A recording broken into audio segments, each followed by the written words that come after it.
Good morning, Ladybridge parents and carers. This is hopefully a very short message from me just to really quickly introduce a guide that we've sent to you today about our remote learning provision, and also to introduce this survey that we're sending to you today so you can give us some feedback on that remote learning provision. So let me start with the guide. Where am I going? I'm flicking onto the guide. Here I am. Okay, so on the guide, firstly, you can see the timings of the school day. I should perhaps make you aware that we've sent a version of this guide to our learners last week, and they know all this stuff, but we just think it's important for parents to know it too. And then there's a really detailed version of the guide for teaching staff. So yeah, these are the timings of the school day. The learners go onto their Microsoft Teams calendar and they can see all of the lessons scheduled for the day. The lessons are pretty much all live. Teachers are then using a kind of blended approach where they meet the learners live, and then the learners break off at an appropriate point to do some work independently. And I think that's all I'll say for now, because I'm trying to be really concise here. Engagement registers. What teachers are then doing is at the end of each day, they're recording on spreadsheets, not just who attended the lessons, but who has actually got their work done that day.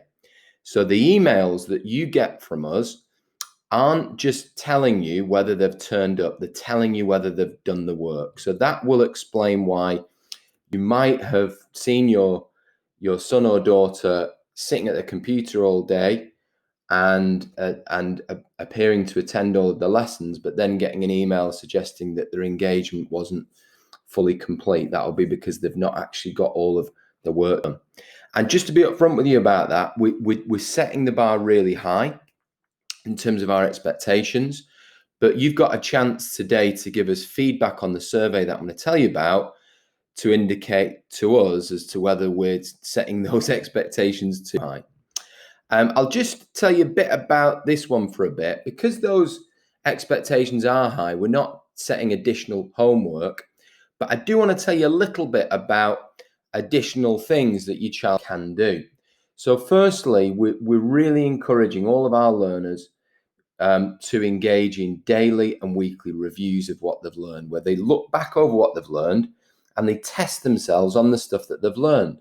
They engage in what we call retrieval practice, where they're testing themselves and retrieving that information from their brains.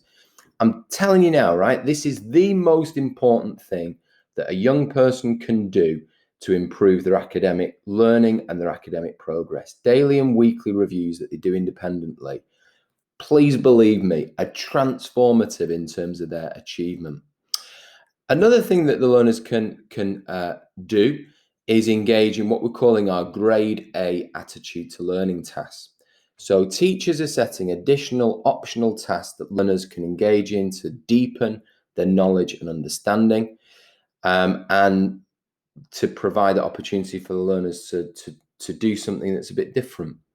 I'd also encourage our learners as well to follow their interests and their natural curiosity, and to research and to study topics that they find interesting, just as we did through the recent Project C experience over the last few months. Next couple of things, I'll go on to survey. I'm almost done. Support for our special needs learners continues. Personal development time, which is what we used to call Learnacy or form time, that continues. So Mondays and Fridays, they meet, all of the form meet with their form tutor for personal development. And then Tuesdays to Thursdays, the form tutors are meeting with either small groups or individuals, or making phone calls, etc. The next bit I won't go through, but it's there for you about the protocols and the expectations for our learners. Then there's some guidance on some of the packages that we're using as part of Microsoft Teams. So additional sort of packages that we use with Teams or through Teams. And then at the back, there's some appendices going through how to log into Teams and loads of advice on how to use Teams. Now, as I mentioned before, let me just flip back to the other page. Mr. Isles has done a much more detailed explanation of the remote learning guide for learners that was sent out last week. And that more detailed version is on our YouTube channel as well. I think it is anyway. If it's not, I'll make sure it is, but I'm pretty sure it's there. Okay. Right. Last thing then is the remote learning survey that we're sending to you today. So we want to know what you think about the provision that we're providing for your child or for your children. And it's very different to what we offered during lockdown 1 for all sorts of reasons that I won't go into now. But it's also very different to what we have been able to offer during those periods of self-isolation during the course of this year.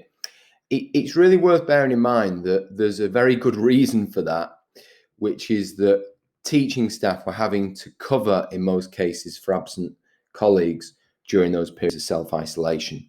So I don't want you to think that all of a sudden the school has discovered how to do remote learning.